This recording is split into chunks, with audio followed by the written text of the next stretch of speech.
各位电视机头前的观众朋友，大家好！欢迎大家准时收看福喜来咧，我是钟英权阿权妹。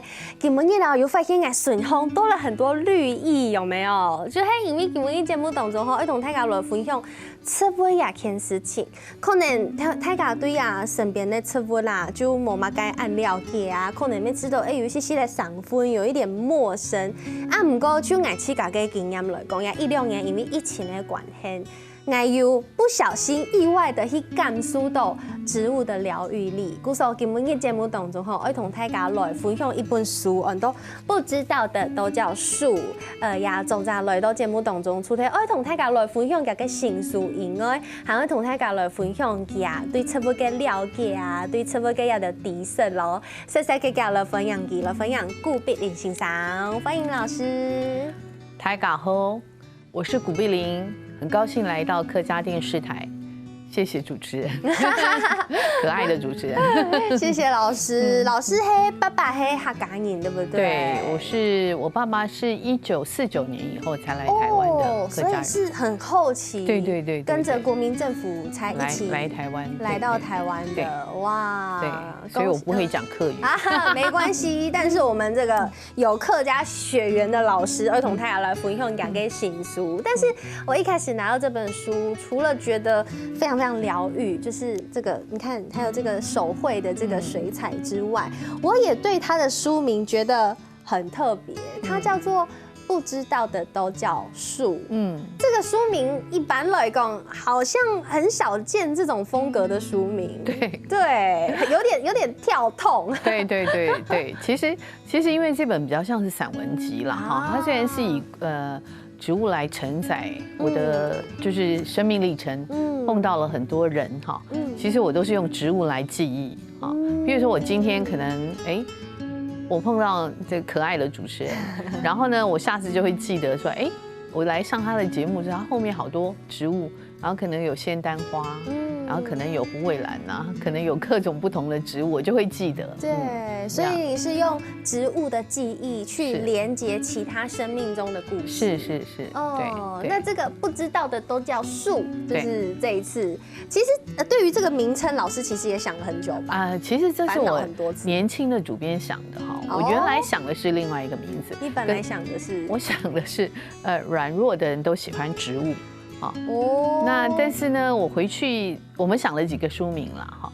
那回去我就跟我先生讲，那我做一下调查，每个人都觉得这个书名比较好，因为他们说这个书名一定会记得，因为大家都不认识的植物都叫树，高的叫树嘛，矮的叫草，然后开花了就叫花，对，好像蛮有道理的哈，就是突然间就很吸引人看这本书，对。但是其实老师刚刚有提到，里面有非常多你去讲给什么样的故事，记录了你认识的人，甚至你要给什么样当中发生的小故事，有一些小的非常的亲切。对，其实这些内容都是老师花在动时间很长的时间记录下来的。其实我写书的时间没有很长，但是就是说，因为我跟植物接触的时间很长。那当时要写这本书的时候，就是大块文化的董事长嘛，郝明义好像他亲自当编辑，其实我压力很大，所以他就逼迫我要去想我过去的事情，当然也把我的生命历程，我碰到哪一些人，哪一些植物，甚至童年的事情都写进去，都写进去。那其实我里面有个篇章是写餐桌上的食物，里面就会写到一些客家的食物，也写到我父亲嘛，都是跟客家的食物有关系。对，所以其实写了这本书，不知道的都叫树，分享本台嘎，让大家去了解老师的故事，也让我们更深入了解我们身边可能本来很陌生的植物。对。然后我觉得其实像这个封面，非常的疗愈。我们刚刚讲的是水彩，而且是老师自己画的。对，火焰百合。这是火焰百合。对。其实里面除了这个封面之外啦，书封有图之外，其实里面的内页也有非常多老师自己手绘的。比如说，我觉得有一个页，听说也是老师非常喜欢的。对，我很喜欢这个蓝的花。对，这个叫做它是罗摩亚科的植物哈，它叫天蓝尖瓣木，就蓝色的蓝，蓝天倒过来，天然尖瓣木，因为它的叶子很像尖瓣。哦，然后花也是有花有圆瓣跟尖瓣，所以叫尖瓣哈。那你去花市买，他就会跟你讲叫日本蓝心花，那或者叫琉璃糖棉啊，因为看了它里面的这个颜色，其实老师其实也画得很细致。其实我是一个很懒惰的人。真的吗？我觉得 Konedoki 的确可以渐层，从深蓝色到外面的有一点浅紫色、浅粉紫色的感觉。对，如果喜欢蓝色的人会很喜欢这个花。它的非常美，对，样貌就觉得很有气质。是。然后还有除了有老师的手绘之外，还有非常多老师自己拍的照片在里面。对。唐贡老师跟素吉叶迪度啊，手机里面全部都是照片。对，都是植物照片。都是植物照片。你平常的记录的习惯是走到哪里拍到哪里？就走到哪拍到哪，真的，我的习惯就是这样。对，我就是如果你看到我在路上走，你可能会觉得这个人很奇怪，因为我常常就是蹲在地上或者低着头啊，要不然就是往天上拍哦，因为树可能有一些果子啊或者什么，我就会拍。对，你一直以来都对按有植物类的非常有兴趣吗？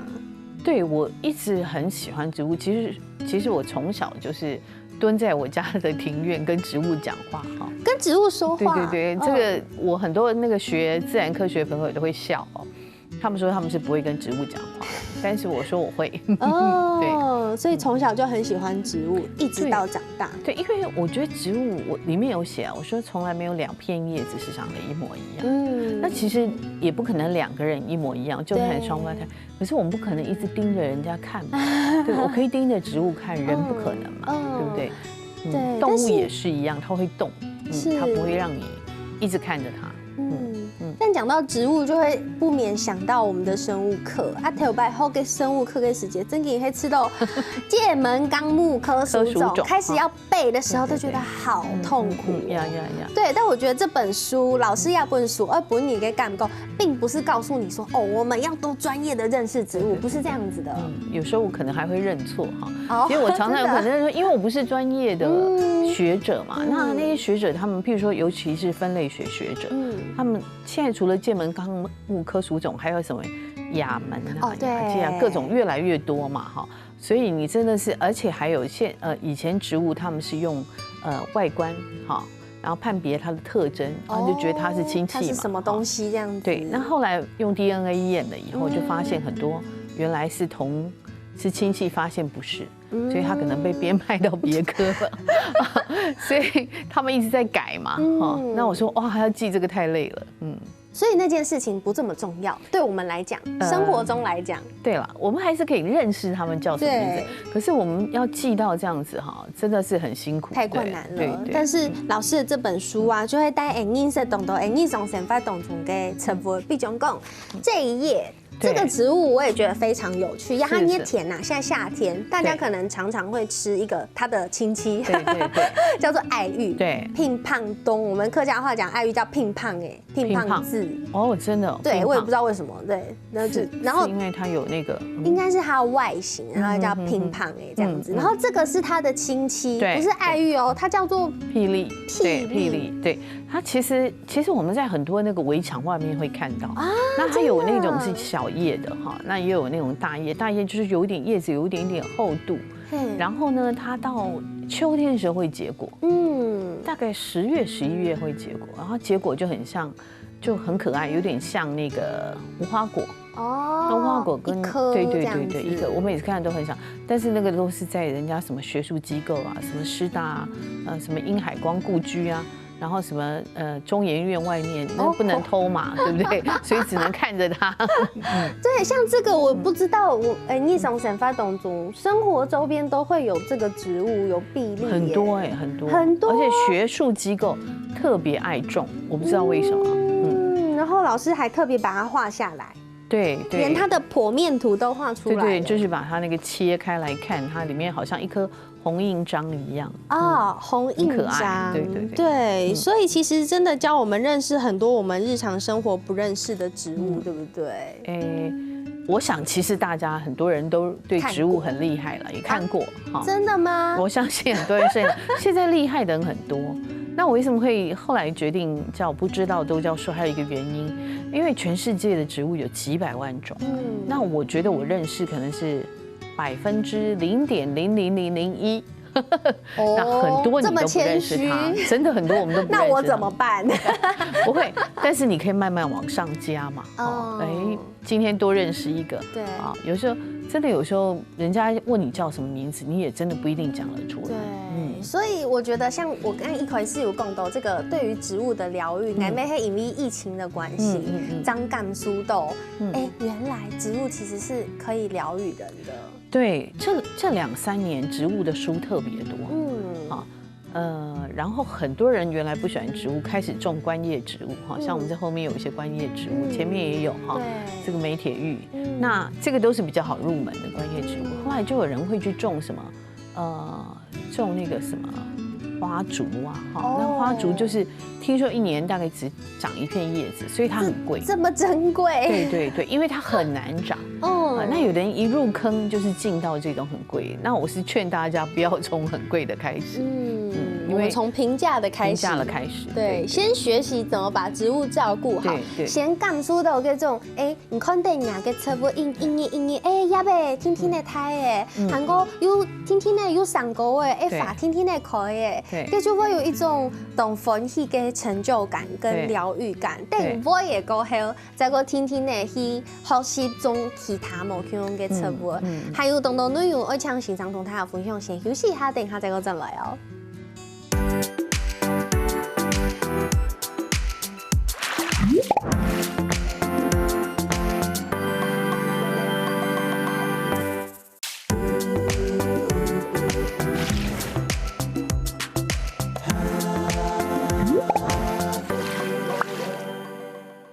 欢迎大家又转到福气来咧，我是钟群阿群么？有吃到今日嘅爱 TPA 有气质吗？没有，因为今天真的是同大家来分享这个植物嘅疗愈，然后每同大家来分享一本书，很多不知道的都叫书，是顾碧玲先生、顾碧玲老师他最新出的一本书，我同大家来分享佢对植物嘅了解，还有佢同植物嘅故事。那刚刚老师有提到听说你的阳台非常的漂亮，我没有很漂亮，我的阳台很乱，但是很多植物，还有200棵植物，感觉像更奇怪，乱成一团。老师的阳台到底是有多大，可以容纳得下200株植物？阳台可能大概3-4坪吧，但是我把它种到已经没有走道了。这么多植物，对。然后唐贡懂豆植物都黑，你不小心得到的。对，有很多是我现在很好玩，因为他知道我喜欢植物，所以他有时候去外面，他就会捡植物回来给我种。捡植物回来就可以种。对，譬如说你旁边这个梅铁玉，对，他就捡过1颗，因为他捡回来的时候，这个叫做它又叫金钱树嘛，那因为像很多人开幕啊，比如说你开店啊，或者你公司行号开幕。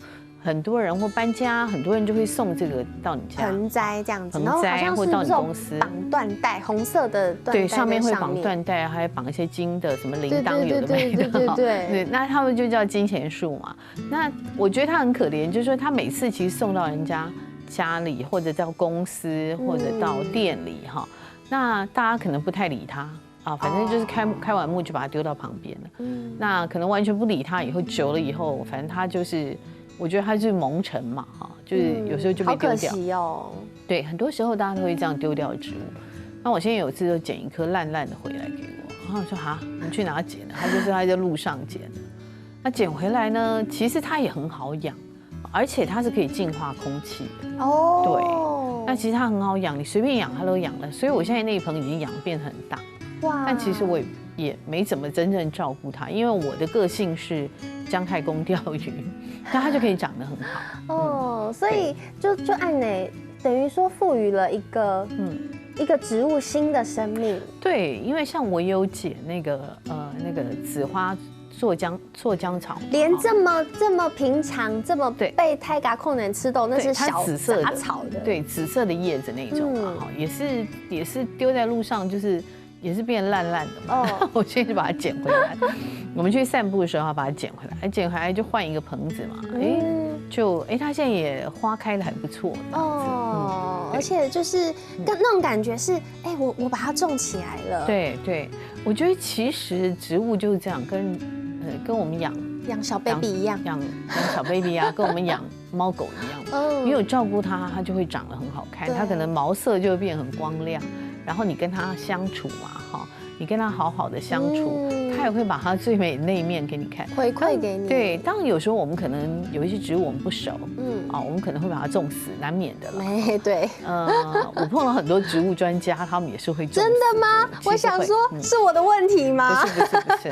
所以我书里面有写嘛，就是我们常开玩笑，就是种死5颗是黑手指啊，种死500颗就是绿手指。哦，就是你要累积很多经验啦，其实就是这样。像我的罩门就会应该读到雄臭车夫，像是什么啊，香草植物。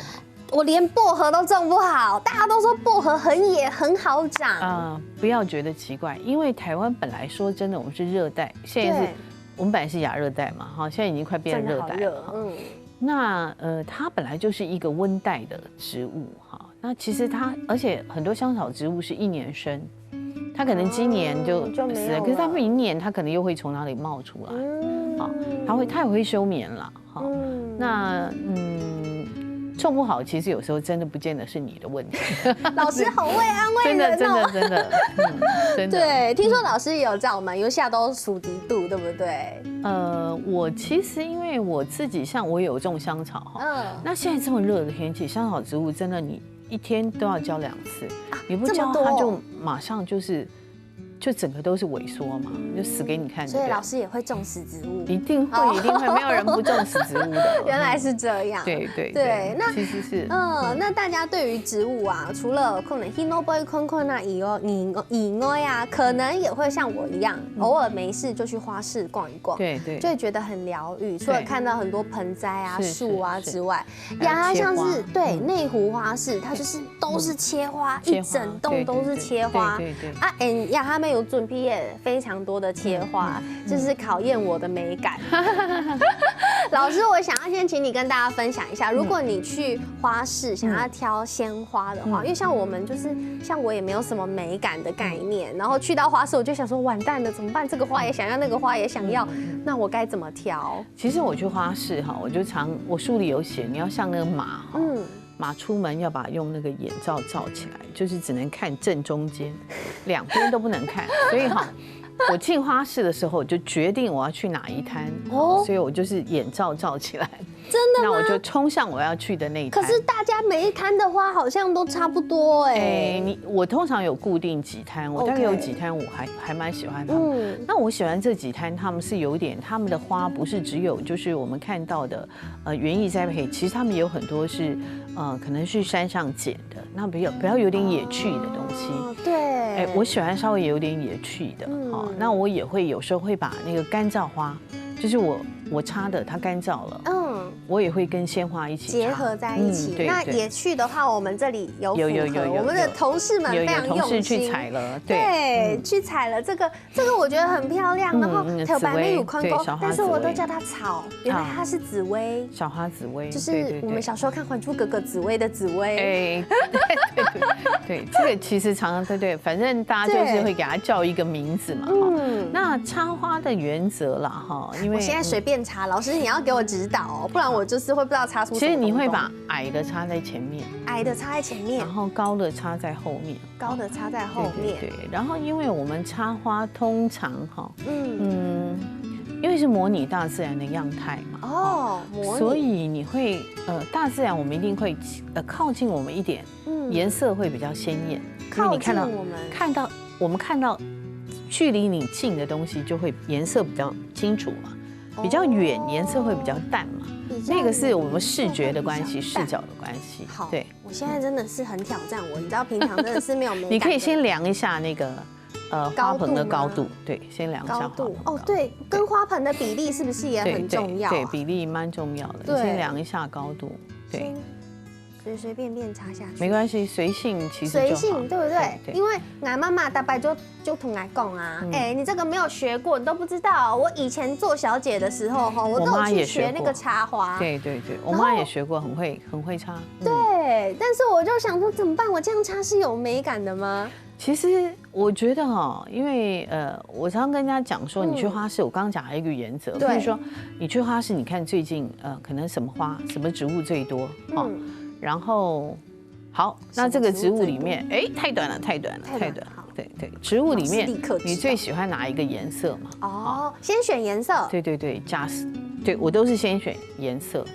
比如今天我要选紫色的，那紫色通常我就喜欢把它擦比较和谐，我不喜欢擦和谐的感觉，就是不要太对比太强不要太对比。对我常常开玩笑说，红花不要跟黄花插在一起，要不然会很像农民历。如果我紫花跟黄花插在一起，会太对比。没有问题，紫花跟黄花，红花跟黄花其实真的很像农民历。你拿到农民历，那是不是红花跟红色跟黄色？对，红色。对我常常都会说，不要把你的花插成农民历的感觉。原来是这样。对，然后这个是到手香嘛，对，这个。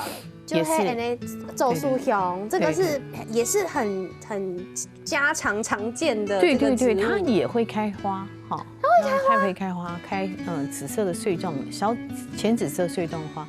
然后它其实很好，我其实会把到手香拿来把它剁的碎，然后拿来蒸鱼。蒸鱼，对，它可以去鱼腥味。真的哦，那我如果想要把它结合在这一盆，可以没问题。有没有什么？它就放在旁边，然后你可以把那个好，你放在那个紫薇，剪短一点，剪一节就好，不要太短，剪一节，对。然后放在紫薇旁边，对，后面还是前面？前面可以放前面一点点，但是不要挡住它。不要挡住紫薇。对。我好像立刻就把它们填满了，而且是和谐的填满。对，然后你可以再插一点，那个如果你要让它有一点点对比，但又不那么跳的哈，你可以插那个蓬奇菊，那黄色。这叫蓬奇菊。对，插前面。用绿色，这也是路边常见的花，对不对？路边。它其实也是拉丁美洲来的，然后它很会蔓延。对。很会蔓延，所以它路边很多。它其实也是外来植物了，哈，其实这些植物都是外来植物，我觉得还蛮好的。真的吗？那这你可以好再插一点，让它有一点点蒙蒙的。这个吗？对，有点朦胧的感觉。朦胧的感觉。对，有点，因为你插那种有点碎碎的哈，对，然后或者有点飘移，会让它有一点点朦胧的感觉，就是远看那个东西有点朦胧的感觉。对，一边叶子可以稍微少一点点，它的叶子。稍微整理。我每次要撕掉这些植物的叶子的时候，我都觉得有点舍不得哎。通常我有时候会把那个小的再把它集起来，再把它做成一个小的那个小花束。对，我会做一个小花。但是植物是你越修剪它会长得越好了。所以它把养分集中了。对，那因为我是一个懒人，通常不得已我才修剪它。这样子，对，可以稍微好。然后那个竹叶可以稍微往旁边拉一点，对，让它叶形可以看得到。这样，对，好呀 ，OK。对，好像有点什么哦。对啊。所以其实插花，应该讲。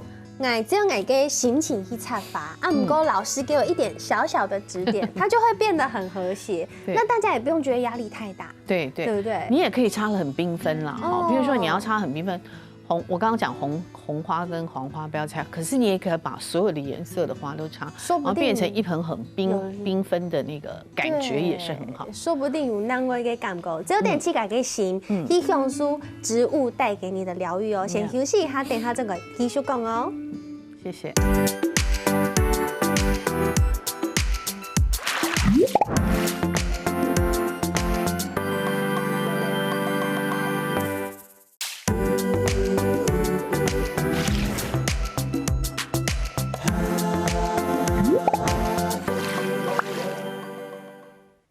好，有吃到眼睛给黑非常有气质嘛，自己一直讲，因为这真的是要一两年章感受到的这个植物的疗愈能力今日同分享做的有请到欣赏，除了同大家来分享家嘅心事以外，还同大家来分享佢对植物嘅了解，佢同植物嘅故事本大家。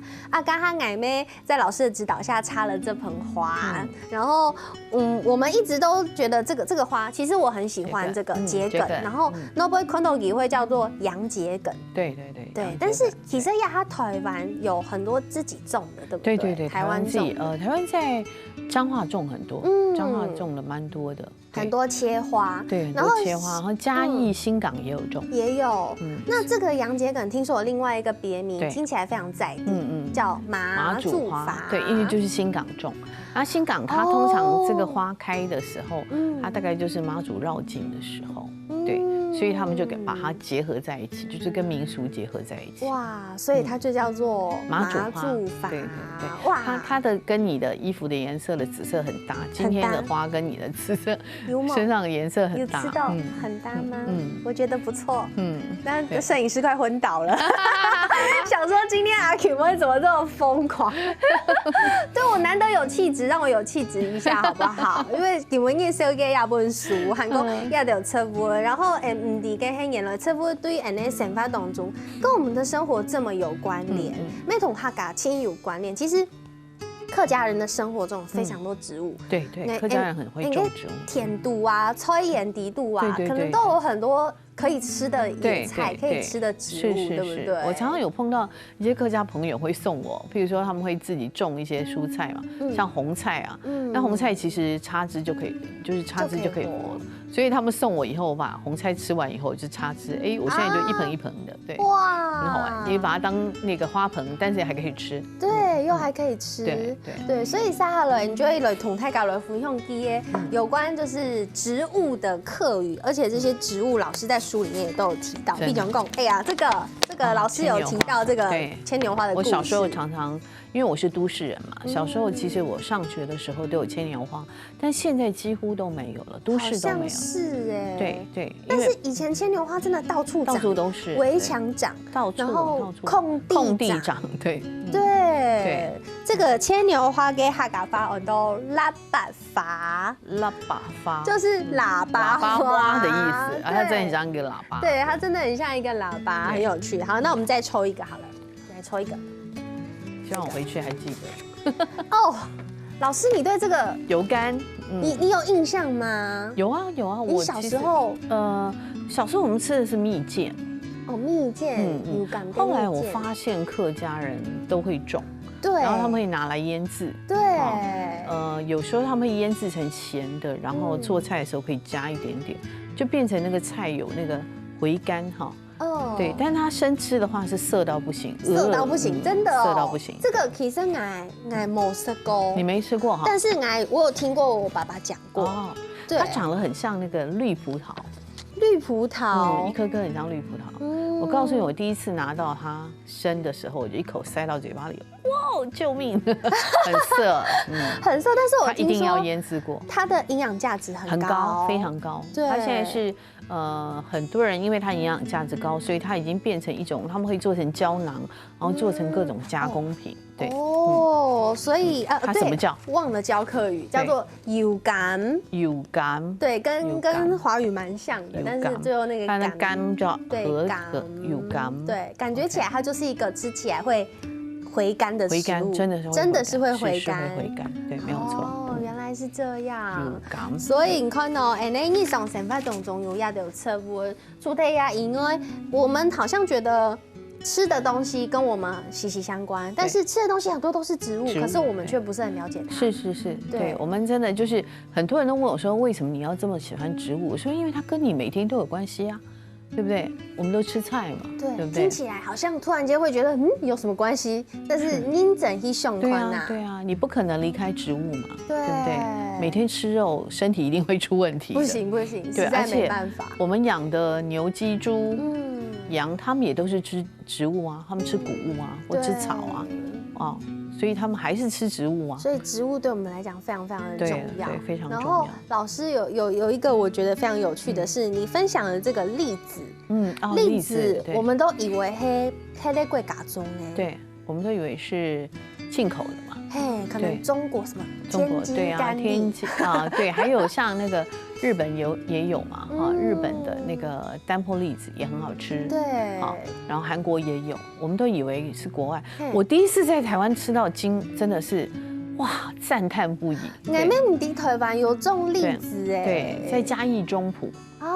哦，原来栗子长这样，我们现在看得到照片，嘿，刺刺的，是不是？对，刺，它其实采的时候一定要戴安全帽，然后你要戴那个手套哈，就是全身防护啦，要不然你整个会打到受伤。它是硬的刺吗？它很刺，硬的刺哦，掉下来吭吭，真的这么可怕？对，不是开玩笑，不是开玩笑。所以它就是跟那个流星锤很像啊，真的很像，真的很像，好好笑哦。所以台湾有这个种这样子的栗子，台湾有种，然后每年时间快到了，大概是8、9、10月会有，10月就是尾巴了，对，非常的香哈，然后它的甜度很高。我告诉你，吃过台湾，你更不想吃进口的。我怎么身为吃货的我不知道？有我唔知啊，看事情原来台湾就有这种好吃的栗子，有，真的很好吃。哇，所以今天真的是增广见闻。对，其实植物很可爱，就是说它有很多。它就算它不能用了，很多人都会说啊，植物一定要有用吗？我说没有，你欣赏也可以嘛。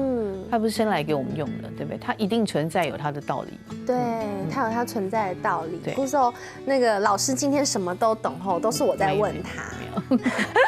但是接下来我可能要考倒他了，因为就会呢快问快答。但我觉得这个题目还蛮有趣的。我们先来一题好了，第一题，用一种植物来代表2022年，一种植物代表2022年哦，2022年，我觉得应该是仙人掌。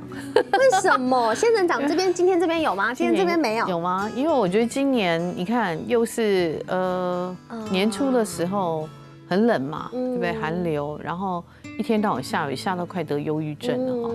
然后到现在又热到气哑哑真的，我觉得好像真的是带刺的天气，带刺的天气。对，所以我觉得今年很那个，就是很刺啦，很刺的感觉，有感苏懂。对我认为今年很像仙人掌，好可爱哦，好可爱的形容。那我再问第二题，老师觉得什么植物最像自己的个性？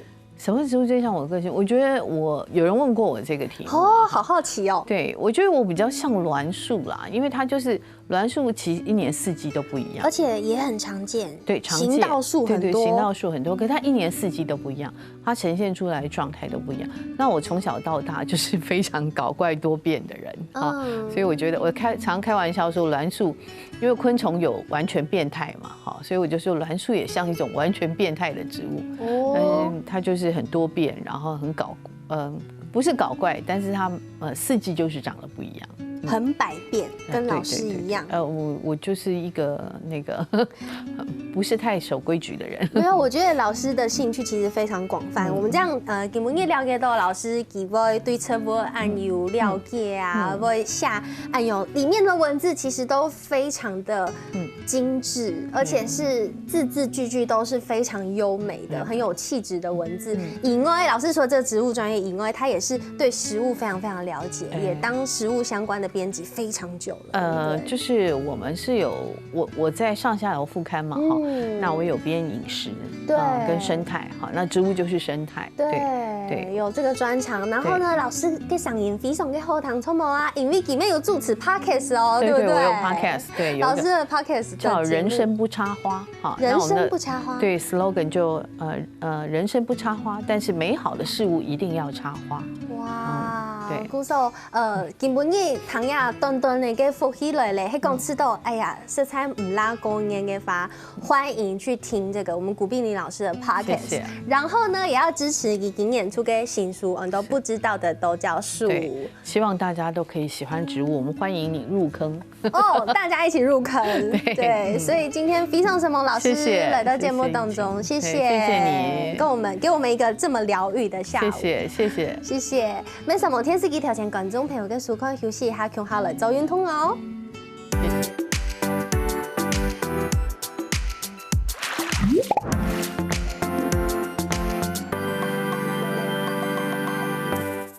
好看福起來嘅朋友，記得去人哋面書簽站，韓國聽嘅客家電視台嘅 YouTube 頻道，記得攞樣片分享出去哦。